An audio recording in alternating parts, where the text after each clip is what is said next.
ஆமாங்க, அவதாங்க இதெல்லாம் பண்ணிருக்கா. நம்ம கௌரி மேல பேய ஏவி விட்டு நம்ம குழந்தையும் குடும்பத்தையும் எந்த நிலைமைக்கு ஆளாக்கிறது அந்த லதா தாங்க. உண்மைதாங்க, உங்க முன்னாடி சவால் விட்டு பேசுனது பத்தாதுன்னு இன்னைக்கு அதே கோவிலுக்கு வந்தாங்க. உன் பொண்ணுக்கு இன்னைக்கு ராத்திரி 12 மணி வரைக்கும் தான் டைம், அதுக்குள்ள முடிவு பண்ணிக்கோ. அதுக்கு மேல போன நான் நினைச்சா கூட காப்பாற்ற முடியாதுன்னு சொல்லிட்டு போறாங்க.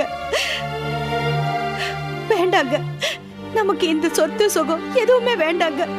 நம்ம குழந்தை தாங்க முக்கியம். அவளுக்கு போன் பண்ணுங்க, எல்லா சொத்தையும் எழுதி கொடுத்துருங்க. எனக்கு என் கௌரி வேணுங்க, எனக்கு என் கௌரி வேணுங்க. ப்ளீஸ் அவளுக்கு போன் பண்ணுங்க, போன் பண்ணுங்க. எனக்கு என் கௌரி வேணுங்க, எனக்கு என் கௌரி வேணுங்க. தயவு செஞ்சு அவளுக்கு போன் பண்ணுங்க. இல்ல, பாசம் எல்லாரையும் முட்டாளாக்கிடுது இல்ல. இந்த கம்ப்யூட்டர் காலத்துல ஒருத்தி நான் தான் பேயை ஏவி விட்டேன், அதை நீக்கணும்னா உங்க சொத்தெல்லாம் எனக்கு எழுதி கொடுக்கணும்னு சொல்றாளே, அதை நம்புறதா? இது அவ ஏவி விட்ட பேய்னாலியா இல்ல கௌரிக்கு மனநிலைமை தான் பாதிச்சிருக்கான்னு தெரிஞ்சிக்க முடியாம நாம முழிச்சிட்டு இருக்கோமே, அதை குறை சொல்றதா?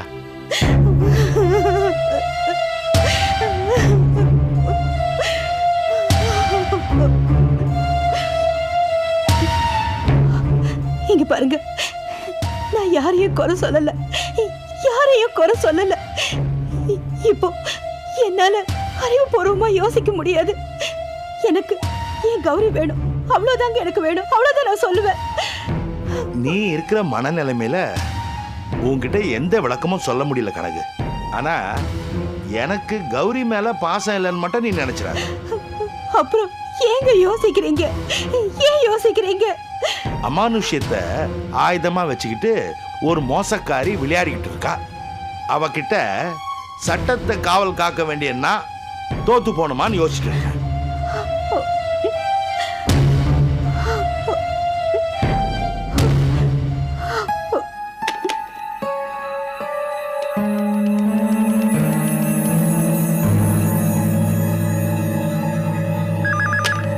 ஹலோ, யாரு? யார் பேசுறது? இப்ப நீ யார் போனை எதிர்பார்த்து ஒரே ரிங்ல எடுத்தியோ அதே கனகவல்லி தான் பேசுற. என்னம்மா கனகவள்ளி, சௌக்கியமா? உன் அழகு பொண்ணு அந்த கௌரி எப்படி இருக்கா? இங்க பாரு, நீ கேட்ட மாதிரியே என் சொத்தெல்லாம் எழுதி வாங்கிக்கோ, என் குழந்தைய காப்பாத்து. மனசுக்குள்ள பணமா பாசமான ஒரு போராட்டமே நடத்துற போல இருக்கு. பரவாயில்ல, உனக்கு பாசம்தான் பெருசு, ஆனா எனக்கு பணம் தான் பெருசு. டாக்குமெண்ட்ஸ் எல்லாம் எடுத்து ரெடி பண்ணி வையே, நான் இப்பவே வக்கீலோட வந்து வாங்கிக்கிறேன். பாய்.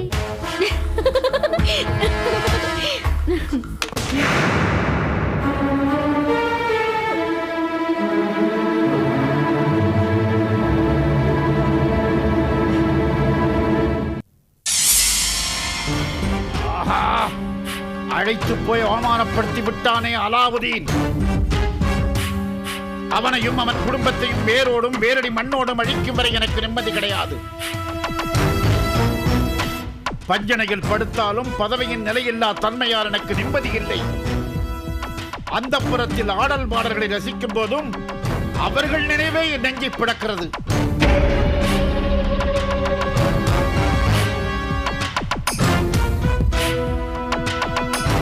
அவர்களை அழிக்க இதுவரை நான் எடுத்த எல்லா முயற்சிகளுமே தோல்வி அடைந்திருக்கிறதே. நான் எங்கே தவறு செய்கிறேன்? ஏய் மூசா, சிறு பயலே, என் முன்னால் வாடா, உன் கழுத்தை நெரிக்கிறேன்.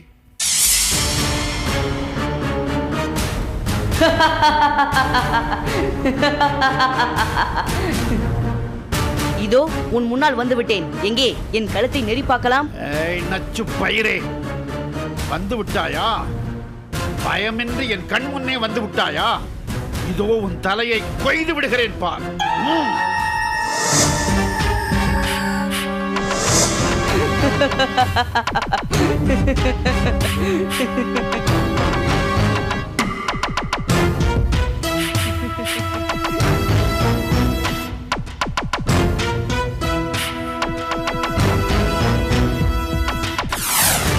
மைதீன்,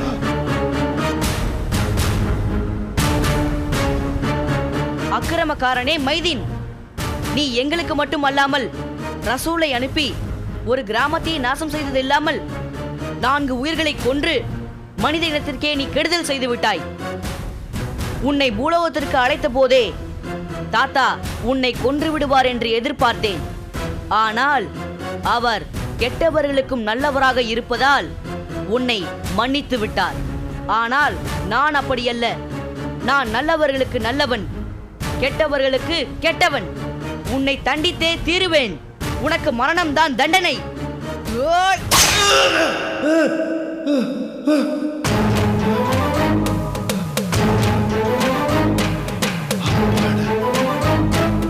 நல்லவேளை என் கழுத்து இருக்கிறது. நான் சாகவில்லை, நான் சாகவில்லை. நான் கண்டது கனவுதான். மதியாக என்னால் தூங்கக்கூட முடியவில்லையே. மூசா, உன்னை நான் நிஜமாகவே கொள்கிறேனடா குட்டி சாத்தானே.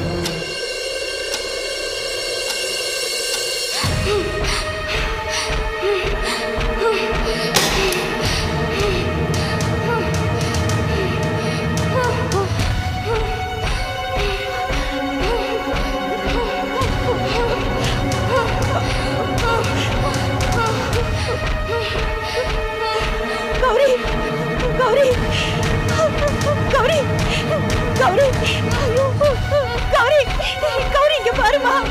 கௌரி, கௌரி உனக்கு என்னமா பண்ணுது? கௌரி, என்னங்க கொஞ்சம் இங்க வாங்க. கௌரி, கௌரி என்னமா பண்ணுது? இங்க பாருமா, என்ன பாருமா. கௌரி, என்னங்க சீக்கிரம் வாங்க. உனக்கு என்ன பண்ணுது கௌரி? நைட்டு 12 மணிக்கு மேல நீ முடிவெடுத்து என்ன தேடி வந்தாலும் உன் கௌரியை என்னால காப்பாற்றவே முடியாது. ஐயோ, என்னங்க சீக்கிரமா வாங்க. என்ன கணக்கு? கணக்கு என்னாச்சு? என்னாச்சு? என் குழந்தை துடிக்கிறாங்க. முதல்ல போய் அந்த லதாவுக்கு போன் பண்ணுங்க. அவளை கொஞ்சம் சீக்கிரமா வர சொல்லுங்க. இப்ப எப்படி நம்ம போன் பண்ண முடியும்? டாக்டர்கிட்ட கூட்டிட்டு போவோம். இல்லைங்க, இல்ல. இந்த நிலைமை மாறணும்னா அந்த லதா இங்க வரணும். அவளால தாங்க நம்ம குழந்தைய காப்பாற்ற முடியும். வாங்க, சீக்கிரம் போய் போன் பண்ணலாம். வாங்க.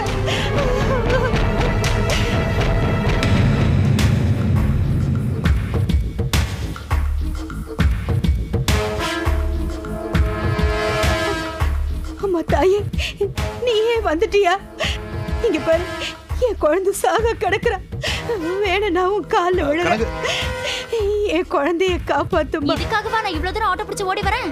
உன்னோட சொத்து எல்லாத்தையுமே என் பேருக்கு எழுதி கொடு, அதுக்கப்புறம் நான் காப்பாத்துறேன். எங்க நிலைமை புரியாம பேசாதம்மா. நாங்க உன்னை ஏமாத்த மாட்டோம். எங்க சொத்தெல்லாம் உனக்கு தான். முதல்ல எங்க குழந்தை கௌரியை காப்பாத்துமா. இந்த வேலையெல்லாம் என்கிட்ட வேணாம். முதல்ல சொத்து, அதுக்கப்புறம் தான் கௌரி. சரிம்மா, பத்திரத்தை கொடு. நாங்க கையெழுத்து போட்டு கொடுத்துடுறோம். அங்கேயே பத்திரத்தை எழுதிட்டு வரதுக்கு உன்னோட பாட்ட முட்ட பேர்லாம் எனக்கு எப்படி தெரியும்? சரி சரி, அவங்க பேரெல்லாம் வரிசையா சொல்லு. யோ வக்கீலு, மேடம், நல்லா கேட்டு ஒழுங்கா எழுது. Okay madam. எழுதிங்க சார், சொல்றேன்.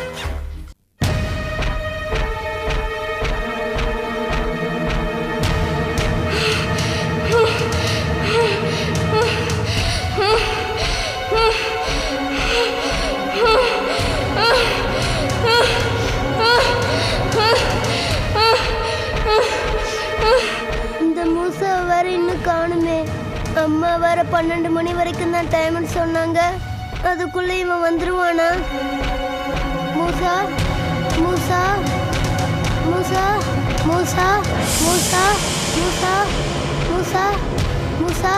கௌதம், வா மூசா. இவ்வளோ லேட்டா வா வர்றது? அங்க பார், கௌரி சாவ கிடக்குறா. மூசா, எப்படியாவது அவளை காப்பாத்து மூசா. என்ன கௌதம் கையெல்லாம் எடுத்து கும்பிட்டுக்கிட்டு? ஃப்ரெண்ட்ஸுக்குள்ள இதெல்லாம் பண்ணக்கூடாது. இப்போ நான் பாத்துக்கிறேன். நீ போ கௌதம், நான் பாத்துக்கிறேன்.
ஓஹோ, நீ இப்படிதான் கௌரி உடம்புல பூந்தியா? இப்ப பாரு.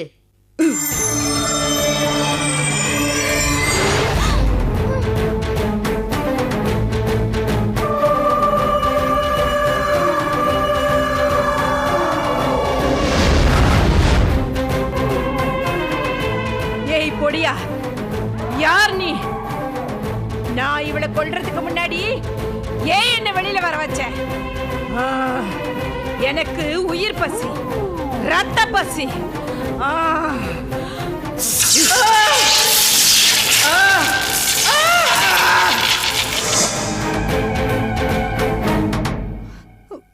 27/11/2004 அன்று எழுதப்பட்ட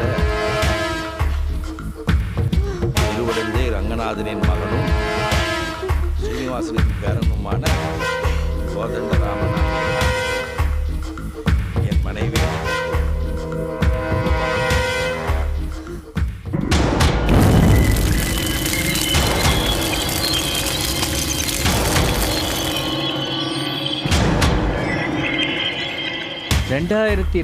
நவம்பர் மாதம் 27ஆம் தேதி ராமாபுரம் ராமகிருஷ்ணன் தெரு கதவு எண் 15 வசிக்கும் திருவிடந்தை ரங்கநாதனின் மகனும் ஸ்ரீனிவாசனின் பேரனுமான கோதண்டராமன் ஆகிய நானும் சீக்கிரம் சார், எல்லாம் சரியாதான் இருக்கும். பேத்தியும் கும்பகோணம் தண்டபாணியின் மகளுமான சரியாதான் இருக்கும். படிச்சது போதும், சீக்கிரம் முடிங்க சார். சீக்கிரமா.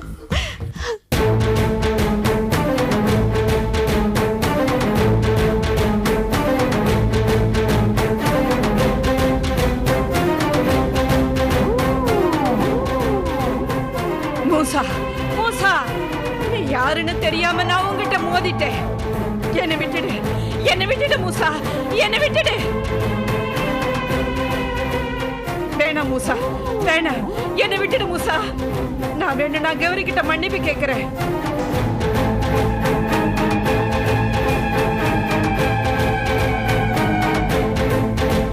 செய்யறதெல்லாம் செஞ்சுட்டு மன்னிப்பு கேட்டா எல்லாம் சரியா போயிடுமா? இல்லதா, நான் வேற என்ன செய்ய முடியும்?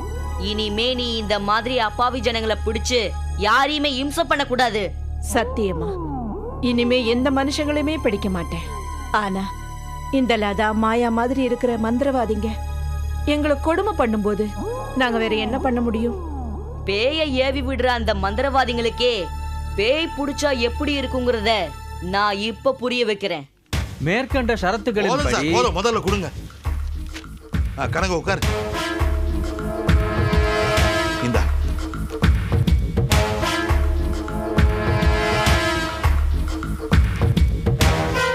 குடு குடு குடு, அவட குடு. அம்மா தாயே, முதல்ல என் குழந்தையை காப்பாத்துமா. சரி மூசா, நான் இப்ப என்ன செய்யணும்? இப்ப நேரா உன்னை ஏவி விட்ட அந்த லதா உடம்புக்குள்ள பூந்து அவளை துவம்சம் பண்ணணும். பேய் புடிச்சா அதோட வலியும் வேதனையும் எப்படி இருக்குங்கிறத அவ உணரணும். போ. உத்தரவு மூசா.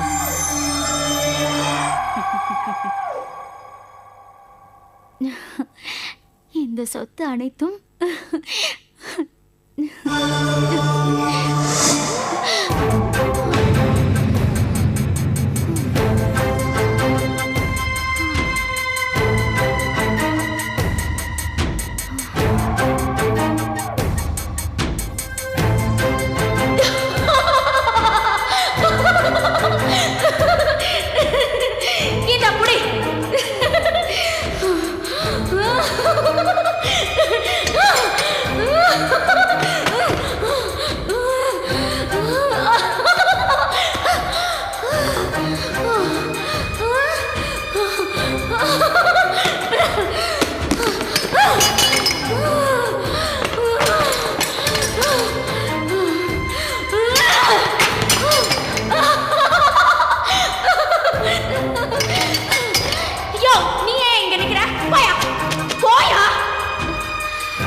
எனக்கு பேய் பிடிச்சிருக்கே. ஐ ஜாலி. கௌரிய பிடிச்ச பேய் என்ன பிடிச்சிருக்கு. அது என்ன கொல்லாம விடாது. நான் சாக போறேனே, நான் சாக போறேனே.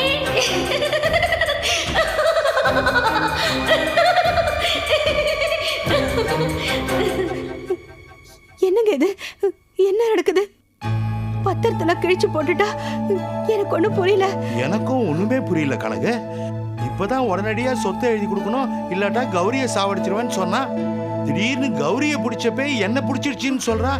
ஒண்ணுமே புரியலையே. கௌரி, பெருமாளே என்னப்பா இது? ஆனா ஒண்ணு மட்டும் நிச்சயம், ஏதோ நல்லது நடந்திருக்கு.